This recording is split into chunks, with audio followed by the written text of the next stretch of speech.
বিসমিল্লাহির রহমানির রহিম। আসসালামু আলাইকুম ভিউয়ার্স, আপনারা দেখতে পাচ্ছেন আমি এই মুহূর্তে থ্রি পিস জমজমের সুইস কটনের থ্রি পিসগুলো নিয়ে আপনাদের মাঝে হাজির হলাম।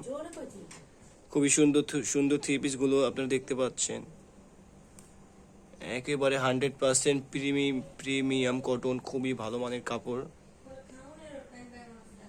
আমি একটা একটা করে আপনাদের সবাইকে ডিজাইনগুলো দেখাচ্ছি।